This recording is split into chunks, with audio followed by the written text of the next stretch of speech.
আসসালামু আলাইকুম ওয়া রাহমাতুল্লাহ। মৃত্যুর সময় প্রত্যেকটি ব্যক্তি সবার কথা ভুলে গেলেও দুজন মানুষের কথা কোনোভাবেই ভুলতে পারে না। মৃত্যু যন্ত্রণায় কাতর সেই ব্যক্তি জীবনের অতীতের সমস্ত কিছু ভুলে যায়। রূহ যখন পায়ের পাতা থেকে শুরু করে আস্তে আস্তে বিদায় নিয়ে বুক পর্যন্ত চলে আসে, তখন সেই ব্যক্তি জীবনে সর্বপ্রথমবার দুনিয়াতে থাকা আশপাশের মানুষজনের পাশাপাশি ফেরেশতা এবং শয়তানকেও দেখতে পারে। কিন্তু ওই মুহূর্তে দুনিয়ার সবাইকে ভুলে গেলেও দুজন ব্যক্তি এমন রয়েছে যে দুজনকে দেখার জন্য সেই ব্যক্তি ব্যাকুল হয়ে পড়ে। আল্লাহর রাসূল সাল্লাল্লাহু আলাইহি ওয়াসাল্লাম ইরশাদ করেন, একজন মুসলিমের যখন মৃত্যু ঘনিয়ে আসে তখন তার কপাল ঘামতে থাকে। এর ব্যাখ্যায় মুহাদ্দিসগণ বলেন, একজন পরিপূর্ণ মুসলিমের কপাল এজন্যই ঘামে কারণ সেই ব্যক্তি নিজের পাপ এবং নেক আমলের ঘাটতি নিয়ে শঙ্কিত থাকে, নিজের রব আল্লাহ তাআলার সামনে লজ্জিত থাকে দুনিয়াতে করা ছোটখাটো ত্রুটি বিচ্যুতির জন্য। এছাড়াও অন্য আরেকটি রিওয়ায়াতে বর্ণিত আছে, মুমূর্ষু ব্যক্তির কপাল ঘামে এবং চোখ ফুলে যায় এবং নাক ফুলে যায়, তবে এটি আল্লাহর রহমতের লক্ষণ। প্রিয় দর্শক, যখন একজন মানুষ মৃত্যুশয্যায় উপনীত হয় তখন সেই ব্যক্তির মন ও স্মৃতি থেকে দুনিয়ার সব কিছু চলে যায় এবং সে সব কিছু ভুলে যায়। নিজের ধন সম্পদ, ক্ষমতার দাপট, আত্মীয় স্বজন, বন্ধু বান্ধব সব কিছু ভুলে যায়। কিন্তু মৃত্যুর সময় সেই ব্যক্তি দুজন মানুষকে খুবই মনে করে। এই ব্যক্তি সেই দুজন মানুষের কথা কোনোভাবেই ভুলতে পারে না। হৃদয়ের গভীরে প্রবল আকাঙ্ক্ষা সৃষ্টি হয় সে দুজনকে একটিবার দেখার জন্য। তার খুবই মনে পড়ে শুধুমাত্র ওই দুইজনের কথা। তাদেরকে দেখার জন্য দুঃখে তার অন্তর চিৎকার করে কাঁদতে থাকে, কিন্তু সে কাঁদতে পারে না। হযরত মাওলানা জালালউদ্দিন রুমি ইরশাদ করেন, একবার আমার এলাকায় এক ব্যক্তি জীবন এবং মৃত্যুর সন্ধিক্ষণে ছটপট করছিল। মুমূর্ষু ব্যক্তি মৃত্যুর খুবই সান্নিকটবর্তী ছিল। তার আত্মীয় স্বজন, বন্ধু বান্ধবরা আমরা সবাই কাছে আসলাম। কেউ কালেমা পড়ছে তো কেউ শেষবার পানি খাওয়ানোর জন্য অপেক্ষা করছে। মাওলানা রুমি তার পাশে গিয়ে বসলেন, তাকে কালিমার তালকিন করলেন। তিনি কালিমা পড়লেন। তারপর মাওলানা রুমি তাকে কোরআন পড়ার তালকিন করলেন। হযরত মাওলানা জালালউদ্দিন রুমি ইরশাদ করেন, আমি তখন সেই মুমূর্ষু ব্যক্তির অন্তরে এক প্রবল আকাঙ্ক্ষা দেখতে পেলাম। মুমূর্ষু ব্যক্তিটির চোখ তার বাড়ির ছাদের দিকে স্থির ছিল। সে কিছু একটা ভাবছিল। আল্লাহ তাআলা তাকে কথা বলার ক্ষমতা দিলেন। তিনি কাঁদতে শুরু করলেন এবং প্রবল আবেগ নিয়ে বললেন, আমার বাচ্চারা কোথায়? এই সময় তার টাকা পয়সার কথা মনে পড়েনি, অর্জিত সম্পদের কথা মনে পড়েনি, না বাড়ি গাড়ি, না প্রিয়জন, না বন্ধু বান্ধব, না কোনো আত্মীয় স্বজন, এমনকি তার মায়ের কথাও মনে পড়েনি, তার বাবার কথাও তার মনে পড়েনি, তার ভাই বোনের কথাও তার মনে পড়েনি। সে কেবল বলতে লাগলো, আমার বাচ্চারা কোথায়? বাচ্চারা তার কাছে ছুটে এলো, জি আব্বাজান, আমরা আপনার পাশে আছি। তারপর মৃত্যু যন্ত্রণায় কাতর ব্যক্তিটির মুখে এক প্রশান্তির হাসি ফুটে উঠল তার নিজের সন্তানদের দিকে তাকিয়ে। হাতে শক্তি নেই, তারপরেও যেন নিজের শেষ শক্তি দিয়ে একটু কোমল স্পর্শ করতে চাইছে সন্তানদের হাতে। এরপর সন্তানদের হাতটাকে ধরে বলল, আমার স্ত্রী কোথায়? তার স্ত্রীও তার কাছে ছুটে এলো এবং মৃত্যু পথযাত্রীর পাশে বসল। এখন সেই মুমূর্ষু ব্যক্তি বলতে লাগলো, প্রিয়তম, তোমাকে দেখে আমার হৃদয় কাঁদছে এবং আমার চোখ থেকে অশ্রু ঝরছে। ভাবছি আমি মারা যাওয়ার পর আমার সন্তানদের কি হবে। প্রিয় দর্শক, যখন মানুষ মারা যাওয়ার সময় তার সন্তানদেরকে শেষবারের মতো দেখে তখন সে ভুলে যায় তার মৃত্যুর পর তার কি হবে। বরং সে ভাবতে থাকে, আমার মৃত্যুর পর আমার সন্তানদের কি হবে।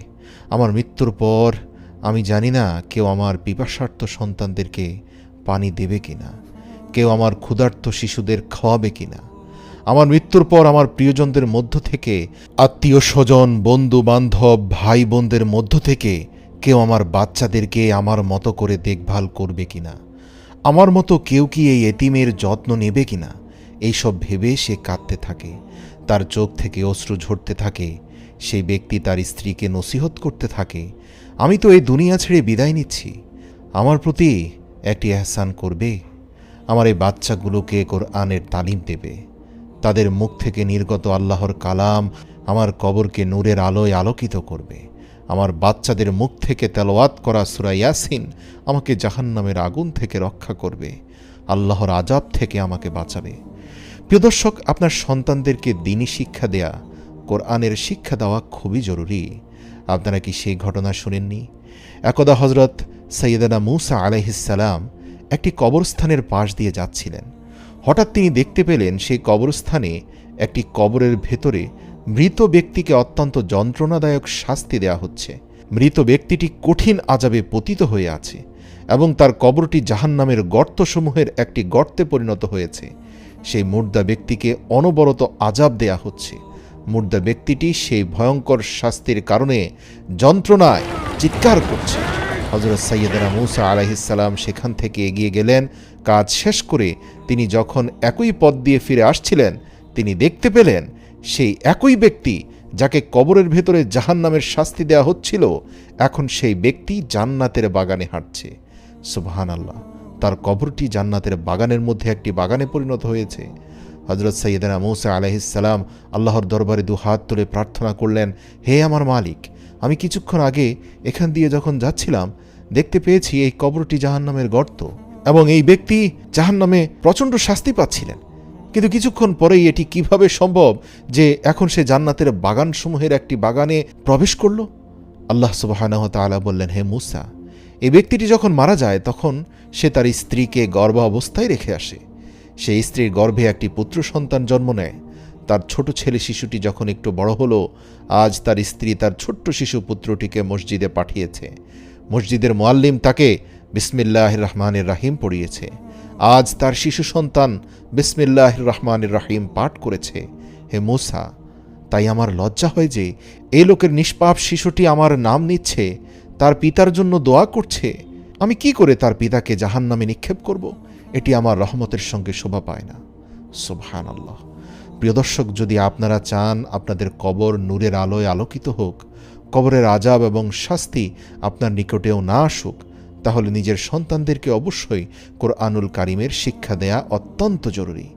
সম্মানিত দর্শক, হযরত মাওলানা জালালউদ্দিন রুমি রাহমাতুল্লাহ বলেন, এরপর সেই মুমূর্ষ ব্যক্তিটির জবান কাঁপতে লাগল, তার ঠোঁট কাঁপতে শুরু করল, এমনকি তার পুরো শরীর কাঁপতে থাকল।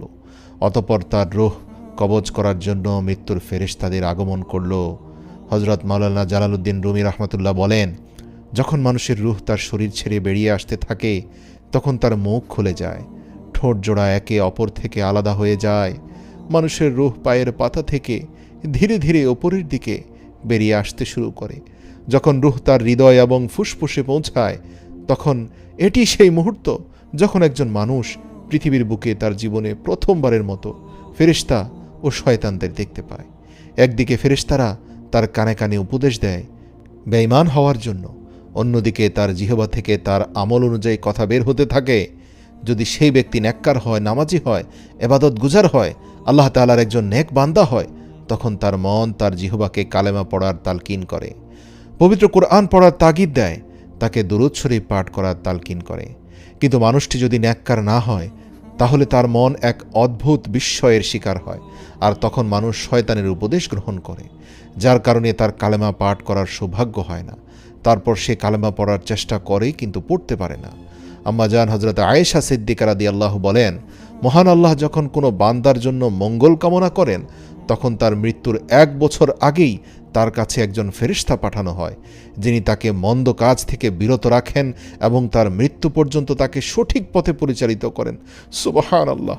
আমরা সবাই আল্লাহ পাকের কাছে 2 হাত তুলে দোয়া করি, আল্লাহ যেন আমাদেরকে আজকে থেকেই মৃত্যুর আগের দিন পর্যন্ত সরল সঠিক পথের উপরে রাখে এবং আমাদের প্রত্যেককে যেন সেই বান্দাদের অন্তর্ভুক্ত করে যারা আল্লাহ পাকের অনুগ্রহপ্রাপ্ত, যাদেরকে অন্তত মৃত্যুর 1 বছর আগেই রহমতের ফেরেশতা পাঠিয়ে দিনের সরল সঠিক পথের উপর অবিচল করা হয়। আল্লাহু আকবার। দেখবেন ওই সকল ব্যক্তিদের মৃত্যুর পর লোকেরা বলে, লোকটি অনেক বরকতময় সময়ে মারা গিয়েছে। প্রিয় দর্শক, যখন তার মৃত্যু খুবই সান্নিকটে চলে আসে এবং সে তার ন্যাক আমলের দ্বারা আসন্ন মৃত্যুর প্রস্তুতি নেয়, তখন তার রূহ তাড়াতাড়ি এই দুনিয়া থেকে বিদায় নিতে চায় এবং নিজ রবের সাথে সাক্ষাতের জন্য অস্থির হয়ে যায়। আর আল্লাহ তাআলাও তার সাথে সাক্ষাৎ করতে পছন্দ করেন, তার জন্য অধীর আগ্রহে অপেক্ষা করেন। আমরা মহান আল্লাহর কাছে প্রার্থনা করি তিনি আমাদের এবং সমগ্র উম্মতে মুহাম্মাদীকে নেক আমল করার তৌফিক দান করুক এবং আমাদের সকলকে ঈমানের সাথে মৃত্যুবরণ করার তৌফিক দান করুক এবং আমাদের সৎ সন্তান দান করুক যারা আমাদের জন্য সাদকায়ে জারিয়া হবে আর আমাদের চোখের জন্য প্রশান্তিদায়ক হবে। এবং আল্লাহ আমাদেরকে মহানবী সাল্লাল্লাহু আলাইহি ওয়াসাল্লামের সুন্নাহ মোতাবেক জীবন পরিচালনা করার